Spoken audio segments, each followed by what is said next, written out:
we go, ladies and gentlemen. We are live. What it do, what it is, what's happening, what the business be. What up, though?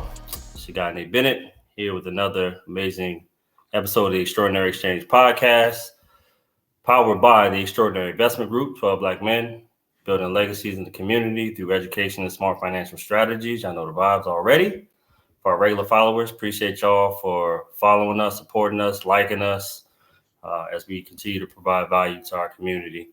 Got my co-host with the most, Benz. What's good, fam? What's good? What's good? Another great day to get some good conversation there, man. Good conversation, good gems. And we got a jack of all trades, another illustrious guest right here, a day one supporter of E.I.G. He's pulled up to a bunch of events, has supported through his many endeavors. It'd be easier to tell you what he doesn't do because my man wears many hats.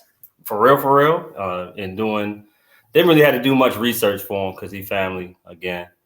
But I'll let him tell his story. You know, he needs no introduction. Ladies and gentlemen, welcome the illustrious Mr. Chad Copeland. What's good, Chad?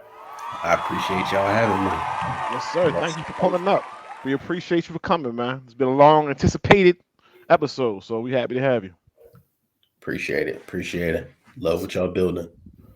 Long time coming. So, but yeah, man, just give everybody a brief introduction. I didn't want to, steal your shine. Tell everybody what you do, and how you got into doing what you're doing. Appreciate that. Again, my name is Chad Copeland, born and raised in Baltimore, Maryland. Graduated from George Washington University. The last 6 years now, I've been a business manager for my brother Brandon Copeland of the NFL and helping him maximize his platform on the field and off the field. We like to put fancy titles on it, but really I execute. So, he has a vision or we have a vision. We come together and we try and influence the world. We do that through education. We do that through philanthropy. And we just try and work and build for our last name, but at the same time have impact and significance in this world by giving back. And so, like they mentioned before, I wear many hats, booking speaking gigs, working to put the team in position to keep growing financially. Blessed to be on this platform. I appreciate it. Yes, sir. Thank you. We'll start there. From my perspective, Brandon's impact off the field has been a lot bigger than on the field. And you've played a part in helping to grow that. What's that like building that social media imprint? Because everybody, there's a lot of people in the league, but very few people know how to use that and build that platform, and use that spotlight, especially that are not Pro Bowl level players. You know what I mean? Kind of explain how that worked out and how you decided to hone that image. Yeah, I think it was a combination of a unique timing and a unique individual, right? So timing wise, in my life, I actually started working with Brandon on the real estate side, project managing, and then he really started teaching financial literacy at the University of Pennsylvania. Basically, he was riding around with some teammates in Detroit at the time. He was on the Detroit Lions. And one of his teammates, Theo Riddick, was basically talking about how it's a shame he didn't learn this in school about what you need to look for in real estate, how to buy a house, etc. Anyone who knows my brother, when he hears a good idea or has a good idea, he's one of those people who likes to put action behind it. And so he started kind of on the back end working with the University of Pennsylvania to get a class available for their students. It took about a year.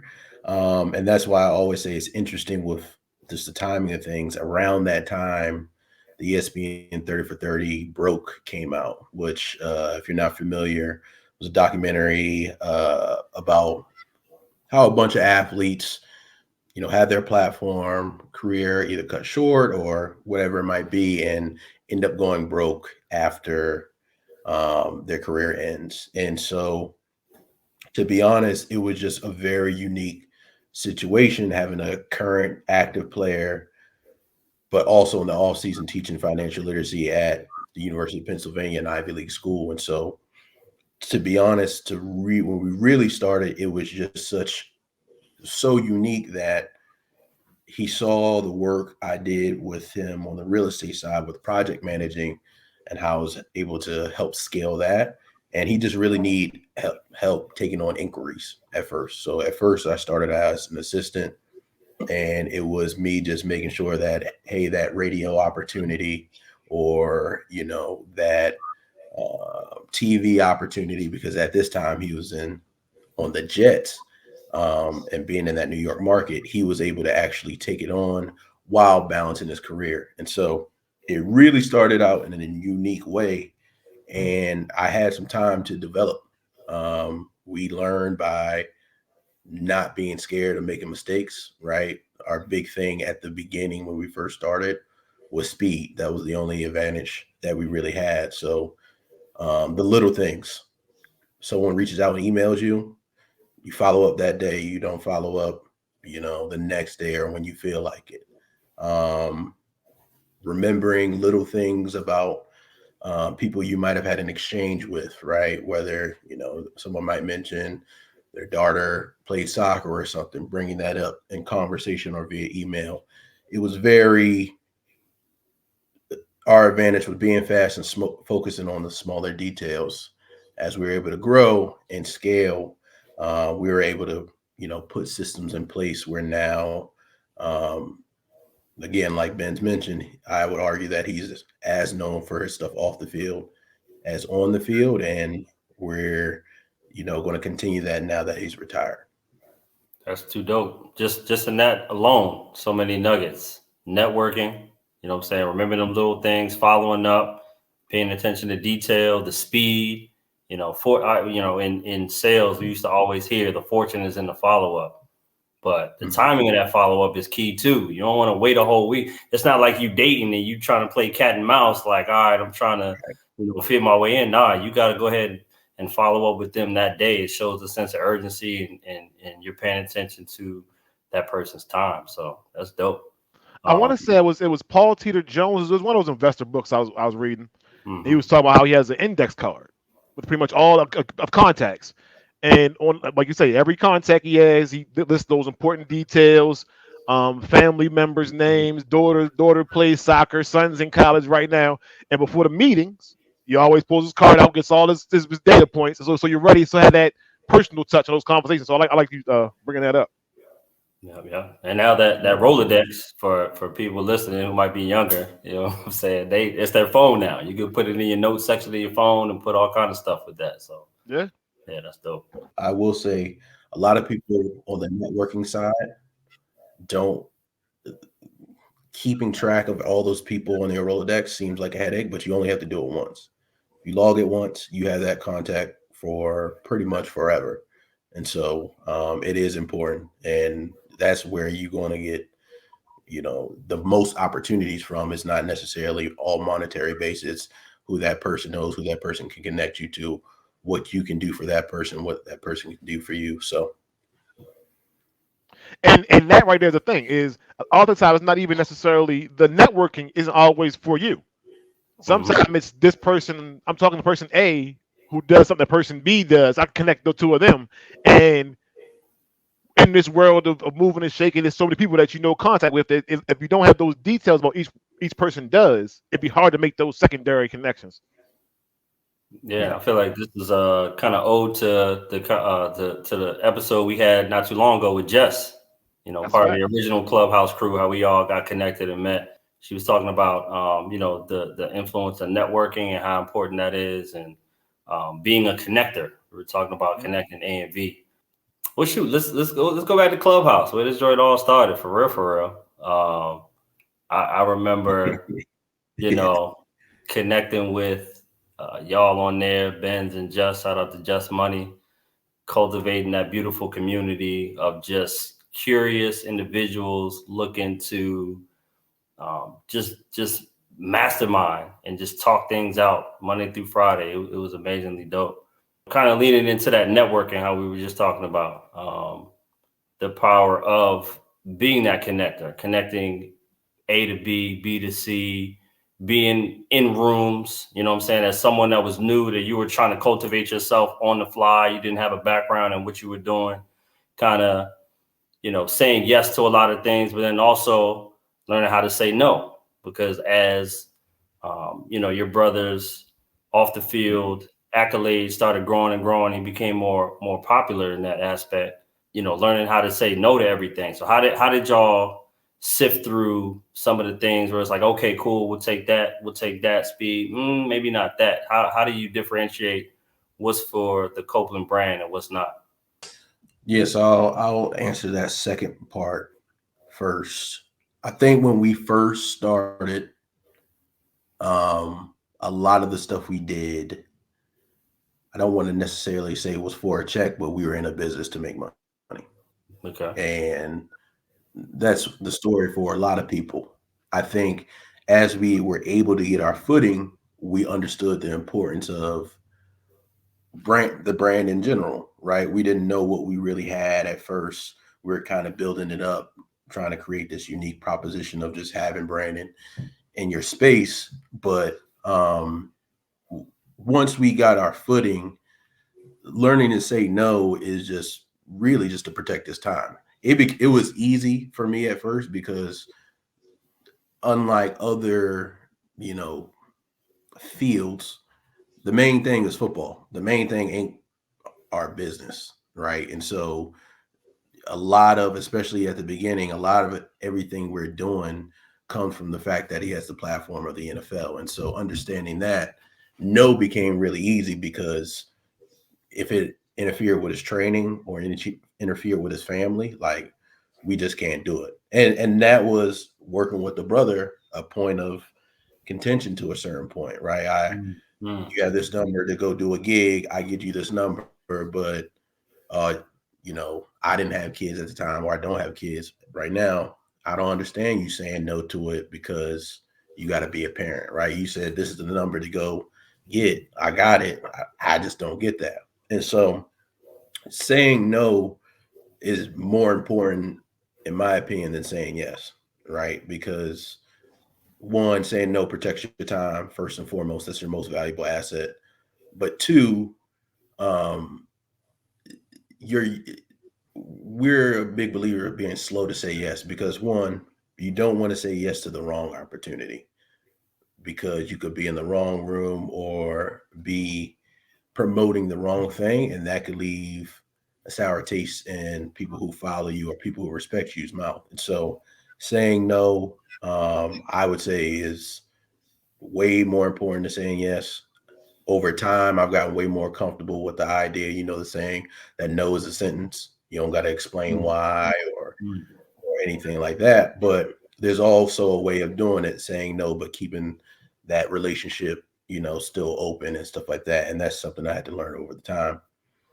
As far as um, Clubhouse was at the time, a buddy of ours, Ross Mack, was involved in the rooms, involved with your rooms a lot. And he actually went to the same school as my brother, was a year above him, and just they've always had a good relationship. And it was really just at first an opportunity for my brother to speak to a new audience, and he went up there and did his thing. And you guys had created a space that I had just never been a part of. Right, I never heard of Clubhouse before that, never been on the app, but it was all these like-minded individuals talking about money, like not talking about who's better, MJ or LeBron, you know, not BSing, but just straight up talking about the markets and what's going on in the world. But in a way that I spoke or that I actually enjoy receiving that information. And so I stuck around. My brother, if there was an opportunity to get back on there, he will come on, but I stuck around and was just blessed to be a part of the room. Blessed to share my, knowledge that I had at the time, and grateful for that opportunity and the people that I met from it. Because again, I met, the E.I.G family, right? It's 12 Black men working together, meeting every week. I've never even seen that. Not an example I can think of. That inspired me. People like Just Money, Resume Badge, whole bunch of people that are making impacts in this world, and trying to make this world a better place. So I was just honored to be a part of it. And shout out to Ross Mack too, because Ross Mack, you Mm-hmm. might see Ross on any platform doing anything, and he got a lot of different versions of himself that he's comfortable being. You can see Ross Max Ross on the Yahoo Finance suited and booted. You can see him on 2K rapping, like he everything in between. Like Ross, that nigga, man. Shout out to Ross. He a cool dude, Super man. talented. Super Super talented. super super smart guy. And matter of fact, intelligence. Part of that clubhouse thing was it was a lot of intelligent black folks. Not even necessarily the topic of conversation, because sometimes people get into who's better, MJ or LeBron, but the high level conversations that people had there weren't had many other places. In that arena, you were known as the crypto guy. Mm-hmm. Uh, and the funny thing about that was via crypto conversations, when you would bring up real estate or just private investment stuff, I would say, dog, this cat Chad is a smart brother, and that's not a something I just bestow on anybody. Like Chad, you're a very intelligent guy who knows about a lot of stuff. That's a good person to have in this multifaceted organization that you have going on. We talked about real estate a little bit. What are the other things that you do? So you talk about social media and planning and things like that. But under that Copeland brand, what are some of the other things that you guys got going on? Because I know you do a lot of different things underneath that brand. Yeah. So the I'll say the passion part of what I do is our foundation, Beyond the Basis Inc. Mm-hmm. Basically founded in 2016. Really just started as a 501c3 around our annual football camp that we threw. So we really just wanted to impact kids, give kids opportunities that we were blessed to have growing up. And so we would throw a football camp.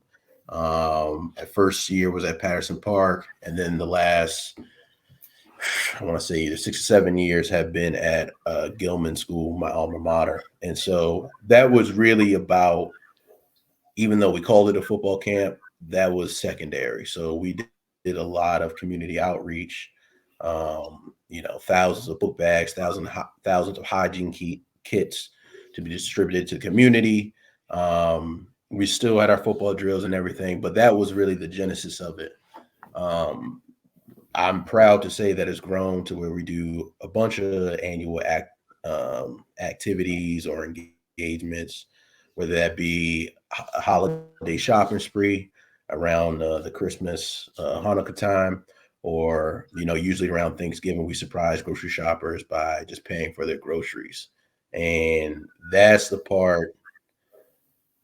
fulfillment part, because for me, and I argue for my brother, a lot of what we did is from the framework of our grandfather, who passed away 5 years ago. But we were able to see that the choices that he made, like, directly impacted who we are. Like, not what we do, but like who I am, my personality would be different if he didn't make certain choices. And so we understand the significance of our choices, and you know we really want to impact the world. And why I say that's a passion project is, a lot of times we're just head down grinding, but with Beyond the Basics, I can look up and be like, oh, the stuff we're doing isn't just for selfish purposes. We've given away close to $1 million in some form or fashion of holiday shopping spree or paying for groceries, and that comes from two kids who,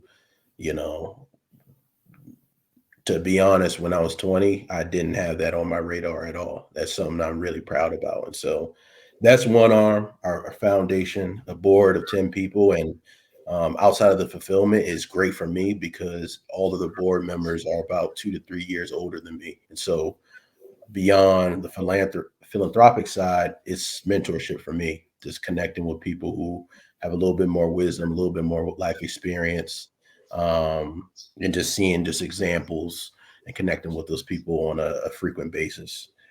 The other side of it is Copeland Media, and Copeland Media basically started as a business, so he can get paid for doing whether it's speaking engagements. A lot of the times, being in the NFL, it's hey, I have this product that I want to basically push as an ad, or I want you to show up in this space to inspire some kids, and so basically that is our bread and butter. We've spoken at Texas, graduation from Wharton, for so many teams or so many rookies, like rookie camps and stuff like that, senior bowls, just over the years, been in a lot of places that, you know, when he started this football or the NFL journey, none of us, or at least I can say I didn't foresee. He probably had that vision, but I didn't originally foresee it. And so the Copa Media side is um, the speaking engagements. We have a great team of graphic designers and a production team. So we do lend our services to companies that want a little bit of help on that end. And then we also book other speakers outside of my brother, so that they can get opportunities to be in these spaces in front of these either schools, companies, or whatever it may be. Because one thing about the speaking business that I've found out is that, when working with a group, if you give them one good experience, um, they're very likely to come back. And it might not even be they want that same experience, but they just like how you handled your business. And so Mm. um, that is another part of it. The other part, and it's going to feel long-winded, is we do the real estate. We do real estate in Tampa and also New Jersey, and also have some rental properties in Detroit. Started really residential. Detroit was a mix of fix and flips and also some rentals. Then went down to Maryland. That's when I started working with Brandon as a project manager while I was in Maryland, doing some fix and flips. And then from there, um, took that, and now I'm more on the commercial side. So the real estate has been a consistent journey. It's work. Real estate is work. I will tell people that. I think there's a lot of sensationalism about it today, about just how easy it is to get a property and the money or the rental income that you can get from it, but it is work. But we've been kind of blessed to see it at each and every stage, and just still got our hands in it, and still continuing to grow in that aspect. The other area is, and sorry, this is long winded, so we do a lot. This one is mostly purely my brother. I've kind of kept my hands out of it and only insisting when I need to help. Is athletes.org. And so when he retired, he announced that he was working with athletes.org, him and a guy named Jim Cavalli. And what they're basically doing is providing resources for mostly collegiate athletes, but athletes in general. Um, Things like background checks, right? If you're an athlete, and who knows, someone wants to do business with you, we have free background checks. Another thing we do is, or athletes.org does, is provide second opinions. So um, athletics, there's injuries all around, and sometimes the incentives aren't exactly aligned between what's best for the school or the team and what's best for the individual athlete. And so it is just an option there for you to get a second opinion if some injuries lingering, or you just want to get a little bit more clarity and make sure you're making the best decision for your body at that time. um, there's also the AI chat, so that you can just basically go in there, and if you have any questions surrounding NIL, or taxes, or what you should do in a specific situation, that's there to help you and provide resources for you. But also just a community, right? A community of athletes, getting athletes together to have conversations about making the landscape better for everybody. And so that's a mission that he's on right now with a wonderful team that are building something that I think will be impactful for years to come. Um, Trying to think what else, what other businesses. We got our hands in a handful of other things, but those are probably the big pillars. So.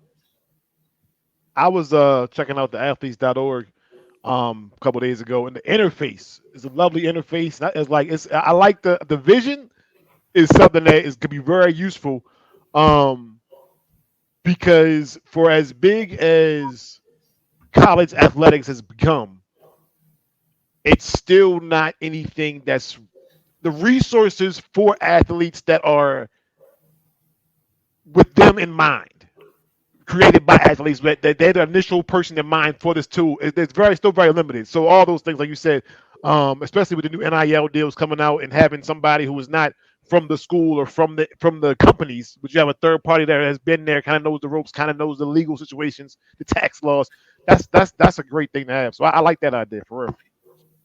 Appreciate it. And we got some stuff that I can announce, or they got some stuff that I can't necessarily announce that, once added onto the app, when updated, I think you're going to take it to the next level as far as just a resource so that you can navigate your career, however long it is, to the best of your ability. So. Trying to tell y'all, this man wears many hats. Like we were talking before we hit record, we were like, man, it'd probably just be easier to tell everybody what you don't do. You know what I'm saying? Because it's beautiful. But you mentioned on Clubhouse how we all vibed on that platform, and we were just talking about money. Shout out to your brother's financial literacy course that you combined through Wharton University or Wharton School of Business through University of Penn, which is a world-renowned business school. For any of y'all who don't know, that's a big deal, right? To have a Black man there, coming from humble beginnings, sharing his testimony and teaching money through the Life 101 platform that he has on there. It's been featured on Bloomberg, Forbes, Wall Street Journal, all that good stuff. Talk about how kind of demystifying the myths about money and teaching financial literacy to those students and to the community at large is so important. Yeah. I think we were fortunate growing up, and there was a lot of things that our mother did to put us in the best position possible. Like to this day, I always tell people, like, I have no idea how she raised two. Well, my brother was husky. I was big bone. Right. Two boys who ate a lot and were very active. We did sports year round, had to do three, especially in high school, had to do three sports, lived about 50 minutes from school. Football practice, like we practicing good, we might get off at 7:30. If we not, we might get off at 8:30. Like it was a full. The one thing great about high school was time management, but financial literacy we feel is so important because there was a lot of information that we weren't privy to that was kind of thrown at my brother for good or bad when he became in the NFL or when he came into the NFL. Stuff that like we just tools, resources, strategies, access to the right people who can get you in the right position that we just didn't have or didn't know about or didn't know what to ask for. And once that information was shared with us, I think, the Life 101, even though it's a for-profit business, kind of blends sometimes with the nonprofit because both those are, kind of things that we do to inspire. I'm sure you guys have heard the clip from Nipsey Hussle about like one of the greatest things you can do is inspire someone. And the way we do that is through philanthropy and education. that on Clubhouse, that's how we connected, is the fact that you guys were up there having conversations, but educating people, right? And so the goal, and I remember it like it's yesterday, the one thing my brother said when he did start teaching at Penn was the idea that if he's teaching this only at Penn in 5 years, it's a failure, right? Mm. Because the thing is, while a lot of those students might need that information, a lot of those students are going to be fine, right? Yes. Like, but a lot of people who look like we do might not if they don't have access to that information. And so it was important to us to take what he taught in class, package it for basically eighth graders up to be able to use it. And really, the eye opening thing over the years has been, when we first did it, we really just thought it would be like high schoolers, but you have adults taking it. I remember the first time I found out like a 65-year-old was taking it. And we've been able, through Life 101 or even his conversations, really help people. The story I tell is during one of his conversations with a company. One of the ladies basically was for 15 years depositing money into the money market, but not actually buying anything with it. So her whole time she's thinking that, oh, I'm putting this in the stock market and my Wow. money is growing, Wow. and it's just basically sitting there. And it's like, that's for 15 years. And just through having conversations, having a space where we're open about talking about money, which is very, money is like politics, where it's like that stigma, and religions, the stigma, like, hey, we kind of avoid those conversations. But Mhm. just creating a space for those conversations, that lady, like, could be saving such, making, like, that's going to go towards her retirement. That's direct impact. And so that's what Life 101 is. It's taking the course, is everything, every decision that we kind of weren't taught in school that you're going to come across in life.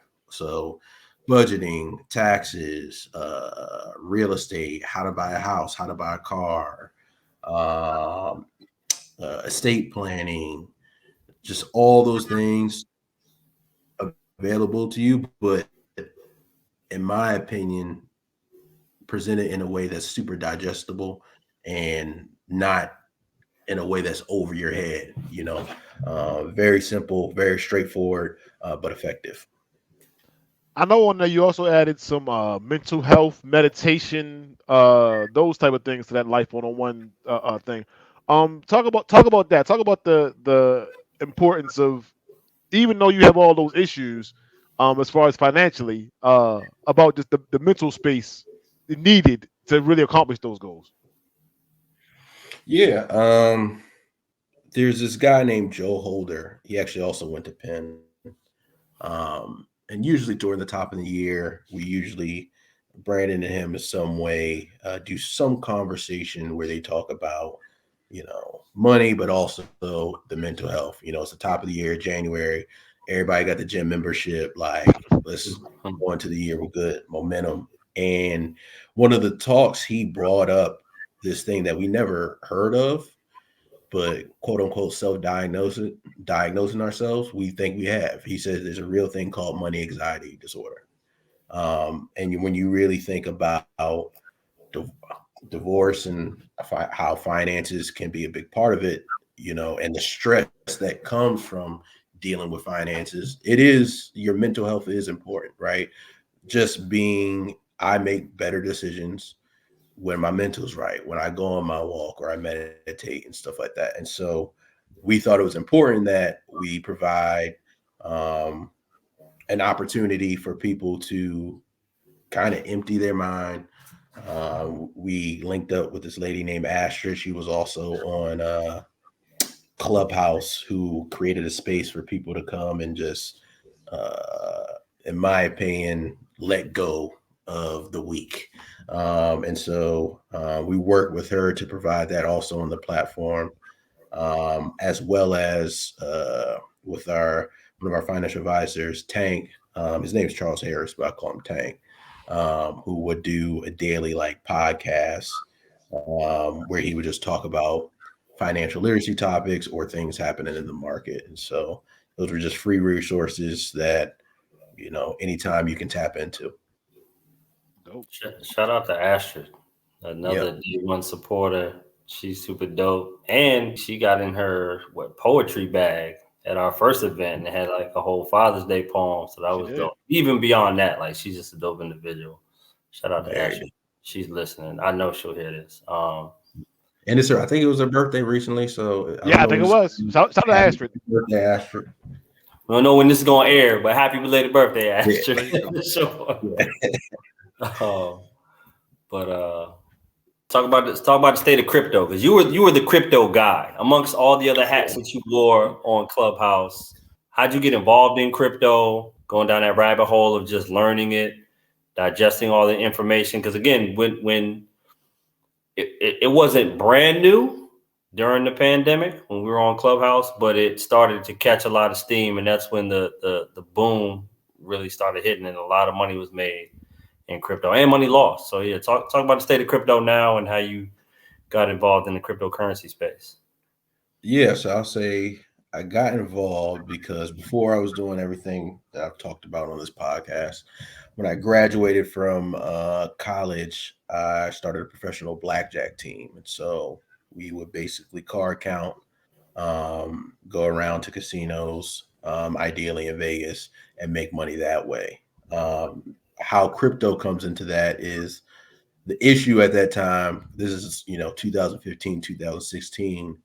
Gambling was Las Vegas or Atlantic City. It wasn't you couldn't go on your phone and gamble, pretty much. And so, from just being in a casino a lot, you end up recognizing people, and just ended up talking to some guys who ended up using Bitcoin at that time to basically online gamble. Um, I had got some, never used it, really didn't think about it. And then around mid 2016, a buddy of mine had just actually brought it up.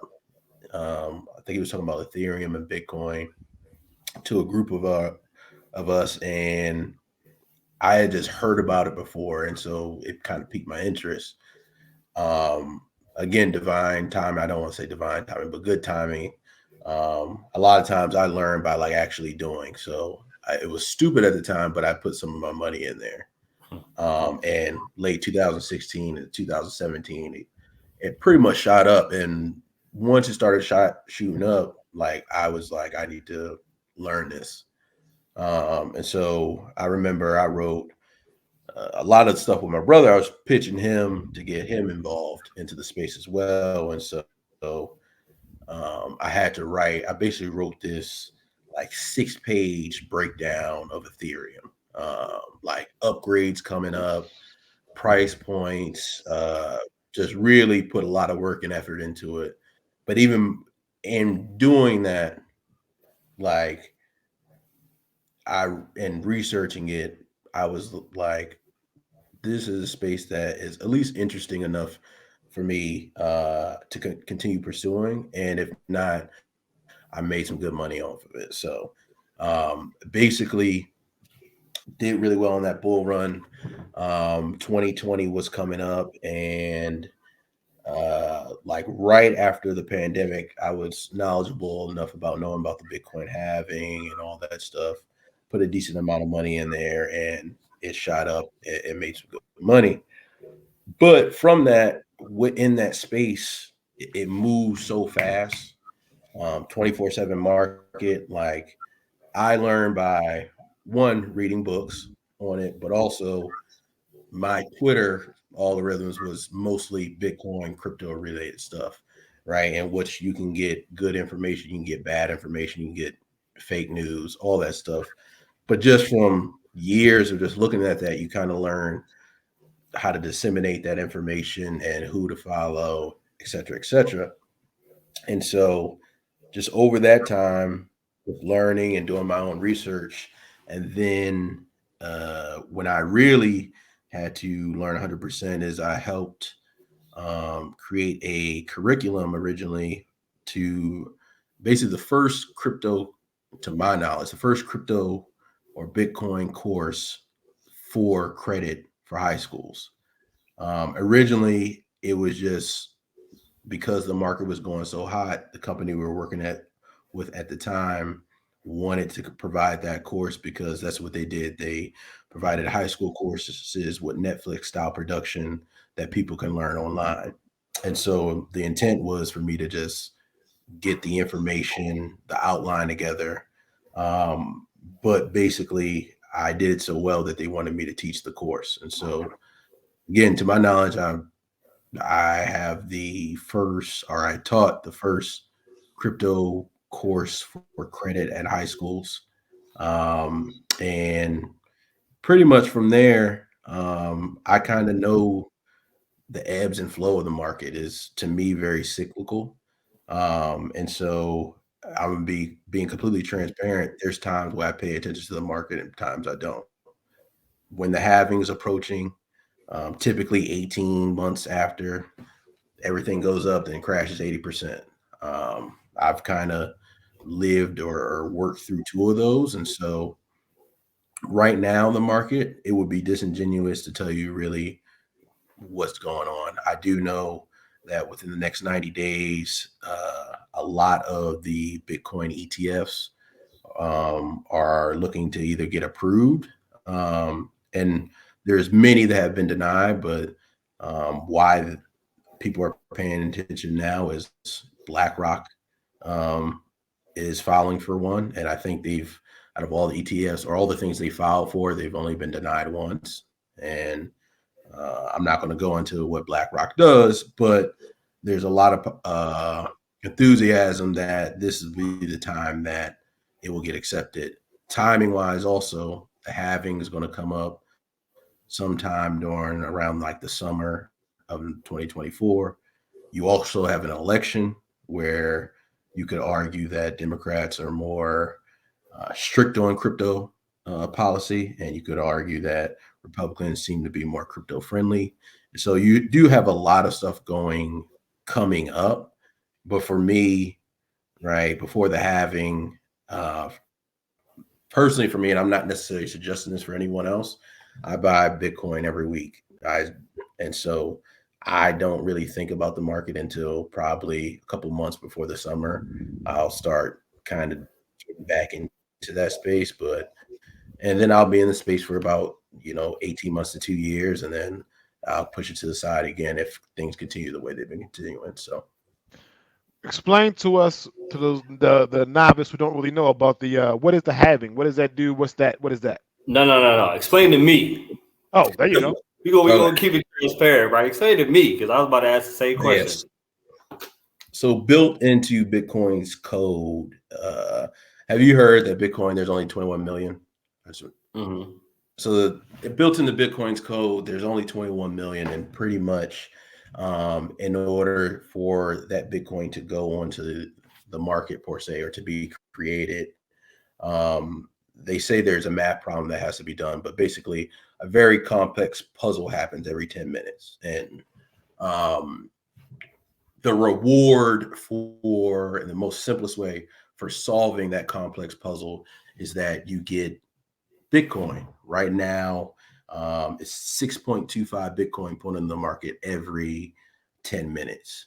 And what the halving is basically this event that's coded in that after a certain amount of blocks, or basically a certain amount of time, which is typically 4 years. I think it's 210 blocks off the top of my head, 210,000 blocks, excuse me, off the top of my head, that the number of Bitcoin that goes onto the market, like that reward for doing that computational work, gets cut in half. So before it was 6.25, it was 12.5. Before that, it was 25, right? And so why it's important is just like supply and demand dynamics. The amount of this coin that goes onto the market gets cut in half. And what we've seen around that event is that when that happens for 18 months, pretty much Bitcoin, in a way, Bitcoin leads. You can argue that Bitcoin leads, the market follows. Bitcoin grows exponentially, and then it crashes down. And so it's just a significant point in my opinion, in the crypto market to pay attention to and anchor around. And if you've seen it enough, um, you can navigate it and make plays for the best of your portfolio, with taxes in mind, with taking profit in mind, and all that stuff. I'm not sure if I did a good way of explaining that, but that was trying to do it without getting into the weeds, pretty It, much. it almost sounds like a stock split. Correct me if I'm wrong. A little bit. So I would say it like this. No, because a stock split kind of dilutes. I lose it right. It's the opposite. Is So like it put it this way. dilutes. Yeah. So what I would say to that, Bennett, is something that a commodity you always deal with is gas station. Mm-hmm. So the gas price fluctuates about the availability of the amount of gas on the market. So what's going on here is they're basically saying we're going to make it doubly as hard for you to extract new gasoline from the ground. Okay. So the process of creating new Bitcoin becomes doubly as hard. Therefore, and correct Chad knows about what I do, but correct me if I'm wrong. But the overall thesis about Bitcoin as opposed to other cryptos is the availability of it. It's only X amount finite, 21 million available, and then Yeah. that's kind of what makes it different than other rest of cryptos. Therefore, this is a process of keeping that supply and demand ratio steady over time. Yeah. The only thing I'll correct you on is like the hardness of actually like getting that gas is it's not dependent on the having. That's more so dependent on the demand side of things. Like how many people feel that it's worth it trying Okay. to solve that puzzle. So Because if they add more computation power to solve it. I got you. Okay. yeah, yeah. So because like only one person could be interested, quote unquote, in getting Bitcoin. Right. And it will be technically really easy for them if it was just one person doing it. But Got you. the fact that the monetary incentives are all aligned for people to invest in trying to get that Bitcoin means that just that when it gets cut in half, it's just a supply shock, a great enough supply shock that if demand remains the same or demand gets higher, you should see price reflect that. And we have seen that. So Feel like I'm back on Clubhouse taking notes.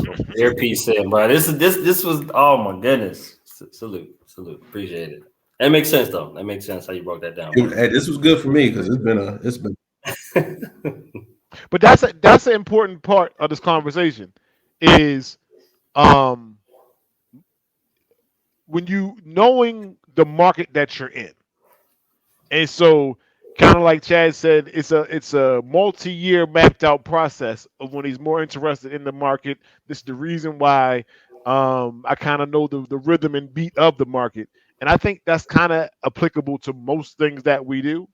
Most things have a cycle to them. Some are longer than others, but most things have a cycle to them. And once you start getting in contact with that cycle of what you're doing, you realize that in downtime of the cycle, I might have to go to something else because right now is not the time to be involved in this marketplace. Mm-hmm. exactly. So that's a very important point that you talked about, and I think it's applicable to everything. Because like I said, everything has an ups and down, ebb and flow, and that's life. Facts. Well, it's been a very insightful conversation, fam. It's good stuff. Tell the people how they can support you, support your brother, support the endeavors that y'all got going on, get tapped into Life 101, get tapped into Beyond the Basics, athletes.org, everything that y'all got going on. And then you personally, yourself. Yeah. So athletes, if you're an athlete, collegiate, professional, damn, if you're in your high schooler, go to athletes.org. There's a website and app version. Pretty easy sign up. There is a little period when you have to, on the back end, we make sure that you are who you say you are so you can be a part of the community, but pretty straightforward. Again, all those resources, free background checks, second opinions from doctors, I think up to 5 hours, legal work from lawyers, and then just a community. Athletes.org is the place to go for financial literacy, or if you want to get the free meditation from Astrid / you want to take our Life 101 fundamentals course. You can find that at life101.io. That's life101.io. If you're interested in our foundation or want to support, I don't even know if I could technically do this, but check out beyondthebasics.org, where you can see all the stuff that we've done over the past years in the community. And if you want to support, whether that's financially, whether that's volunteering, whether that's just in any capacity, check out beyondthebasicsinc.org. And then finally, if you want to reach out for business inquiries, specifically to have my brother speak or have my brother or our company work with you guys or production, you can find us at brandoncopeland.com. And then if you want to reach me, the best place is probably Instagram and or LinkedIn. Instagram is _CCOPE_. My LinkedIn, I'm hoping you can just pull up my name. If you see a black Chad, narrow it down. It's probably me. There you go. For sure. Hey, I don't even know. Benny can edit this out if we ain't supposed to talk about it. But I just Yeah. I just recently saw the new Status Pro dropped. The game. Yeah, I forgot. The new season drop. Is that can you explain? Pretty much that atmosphere, not necessarily Yeah. the game itself. What you guys do with that, and how that works. I saw the new season drop just recently. Yeah, Status Pro is a company, actually one of our close family friends, actually my brother's trainer, his son, also kind of grew up around us and going to the same school system and basically was a college quarterback. And after, working a few years in other jobs, basically started this company called Status Pro along with Andrew Hawkins, that is focused on right now using mixed reality, virtual reality to bring football to the front door. So from a first person perspective, you can play the quarterback, almost like you're at a game, and go down the field and hopefully march down and get a touchdown. And so how we got involved was basically proximity, knowing him, knowing the game of football at the time, being transparent. The vision at that time was not necessarily for it to be a video game. It was to help with training, right? So like the idea that you could simulate 11 people visually, you could see it, as well as like potentially taking those training mechanisms home. And while you're there, instead of looking at X's and O's on a piece of paper on a whiteboard, you can actually visually see it. But over the years, any organization, you grow, you adapt, and there was a need for, or we saw space and opportunity to create a football game. They were able to actually get, outside of Madden, the only NFL license for a simulation 11 versus 11 football game, and really invested in. We believed in the product, but the leader, right? The guy's name is Troy Jones. Um, a really close buddy of ours, but one of the hardest working people I know. And when you talk about people you want to invest in, being in the startup world, right? You hear the numbers that 90% of them fail, right? I'm gonna be completely transparent. I invested and it was stupid, even though it worked out. Like I cleared my bank account. I was looking at it as like, I don't know how long these opportunities are going to be available for me, but I just wanted some access in it. And he's been able to take such a small team and grow it, and have a lot of big name companies like the NFL, big name individuals, Lamar Jackson, who's been on the last two covers, LeBron James, Drake. I can say these things because they're a little public. Hopefully, I won't get in trouble. But he's able to get a bunch of people who see his vision and really believe in his leadership to hopefully get us all to a nice exit. And so, Status Pro is a game that came out October 16th. And if it's only $29.99, I believe. I'm biased. It's the greatest game ever. So, definitely buy it, check it out, and showcase your QB skills.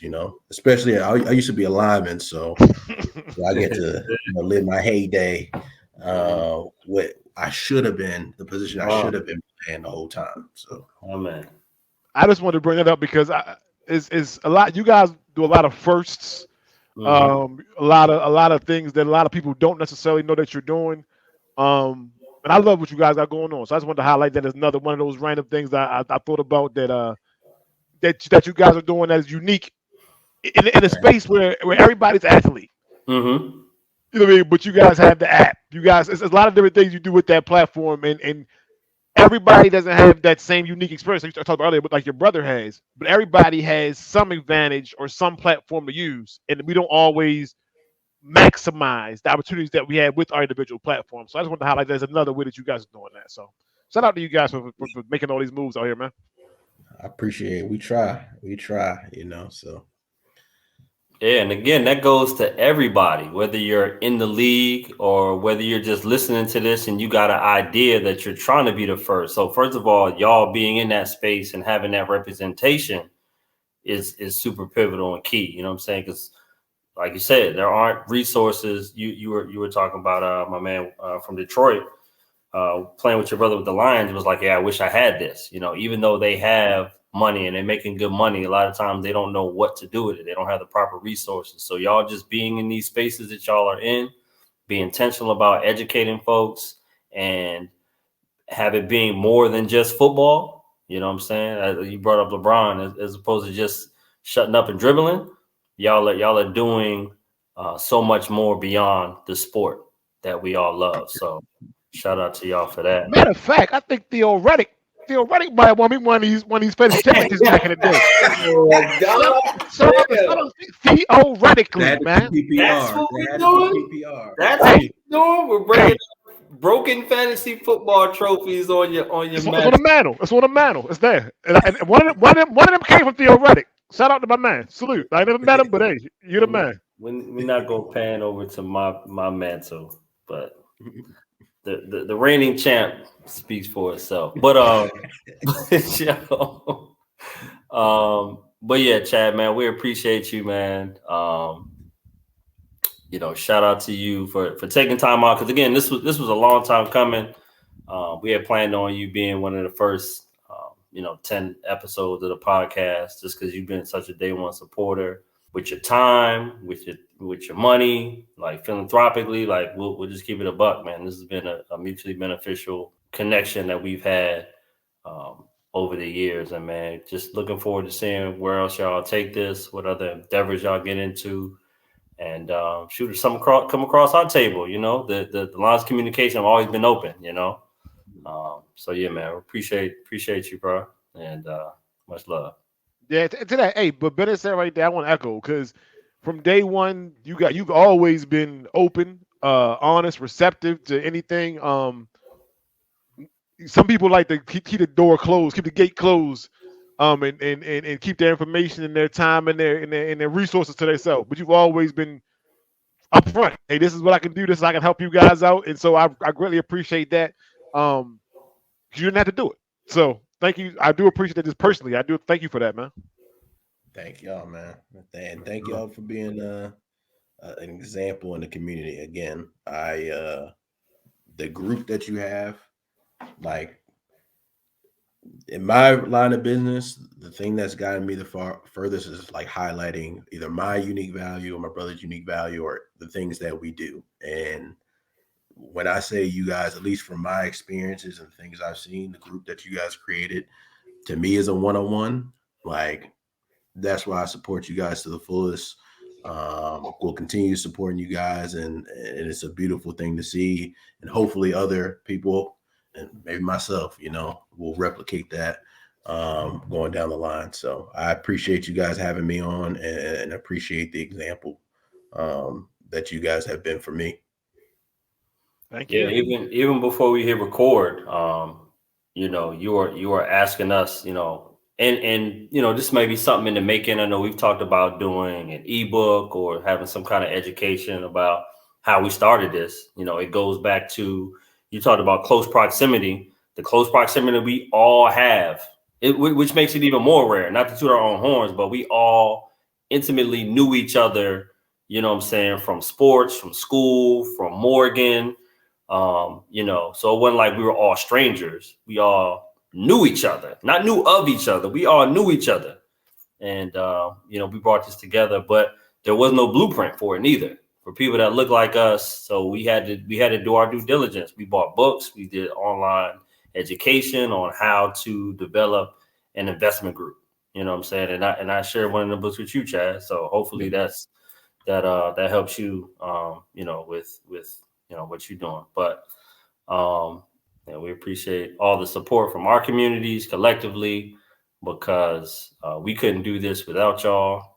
This would just be a pipe dream, just something that we want to aspire toward. But if the community didn't show love the way that they did, then we wouldn't have been able to have a multitude of events, have news crews pulling up, doing features on us, Bloomberg doing a report on, the clubhouse craze that we had back in the day. So just we appreciate our community for supporting us. And Chad, you part of that community, man. So much love. Appreciate it. Y'all Hollywood now, all them news crews. Nah, man.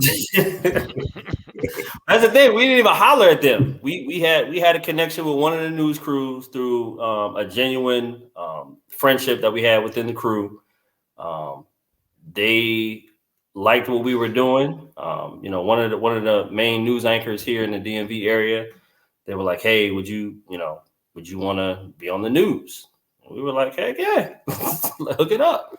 And I guess some of the other news stations found out about our event, and they just pulled up Channel 7, Channel 9, Channel 4, Channel 5. So that was a truly organic thing that we did. And again, it was a result of the community. We could have put together an event and nobody showed up, but we feel like the foot traffic and everybody being there, having a good time, kind of garnered that attention over the first few hours of our event, and people started to hear about it, and news crews just pulled up. So again, shout out to the fellas at E.I.G, man, and everyone who supports it. Our significant others, our kids that motivate us to be the best version of ourselves. Folks who tag our stuff, share it, just everything, man. We truly humble and we appreciate it. And with that being said, that's another episode, folks. So, but yeah, we appreciate y'all. Me and Benz are just 2 of 12 that are, again, impacting the community through education and smart financial strategies, just like Chad and his brother and everybody over there. So we appreciate y'all, and we'll holler at y'all on the next episode. Salute. Doses.